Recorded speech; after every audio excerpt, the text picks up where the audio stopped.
This legend of both the stand-up stage and the silver screen grew up through a series of hardships that don't typically lead to Hollywood. From teen pregnancies to addiction, she overcame extreme hurdles to become a star. This is the tragic real-life story of Whoopi Goldberg. In the book The Choices We Made, 25 Women and Men Speak Out About Abortion, Goldberg revealed that she found out she was pregnant at age 14. She didn't seek out any help to explore all her options, and she didn't talk to anyone. Instead, she said that she panicked.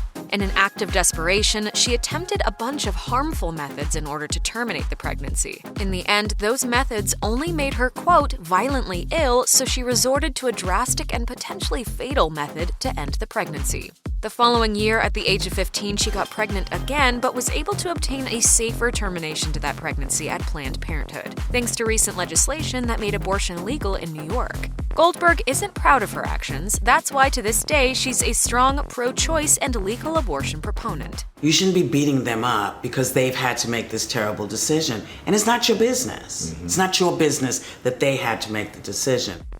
Goldberg had a very difficult time in school. She told Ebony, "I couldn't understand what they were doing." When she couldn't grasp basic concepts, she was convinced that she was lacking intelligence. Instead of continuing to struggle through the course load, she made the decision to drop out of school by her 17th birthday and sought refuge on the streets. Years later, her reason for falling behind in school was finally discovered when she was diagnosed with dyslexia. I didn't understand how they didn't see that I was smart. I just couldn't figure things the way they were doing it. After Goldberg found herself on the streets, it didn't take long for her to begin experimenting with various drugs. According to Ebony, LSD, heroin, you name it, she did it. And before long, she was hooked. The publication described Goldberg as a, quote, stone-cold junkie, and it was hard for even the actress to argue with that description. She said the more often she did drugs, the less amazing she began to feel, and that created a detrimental cycle. She added, "So you've got to do it more and more often. It ain't your friend." Getting clean became a priority for her, but she admitted that it took her many attempts for her to finally kick her habit.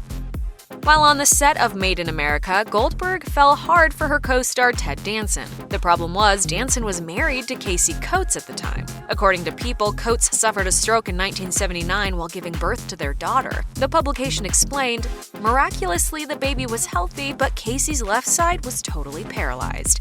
Coates reportedly gave Danson permission to leave her, but he decided to stick by her side, that is, until he met Goldberg. According to the National Enquirer, Danson had to shell out $30 million to Coates in their divorce settlement. Not only was his wholesome family man image tarnished, but Goldberg received intense backlash as well.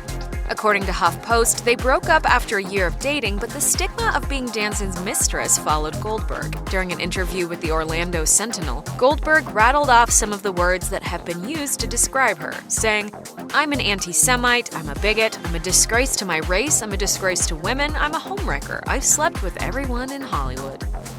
In the fall of 2018, Goldberg thought she had contracted a common cold, but months later she wound up in the hospital and was diagnosed with sepsis, as well as pneumonia in both lungs. She told People that doctors said she had a 30% chance of not making it. While in the hospital, the entertainer had to have both of her lungs drained twice, and a catheter was then used to continue removing fluid.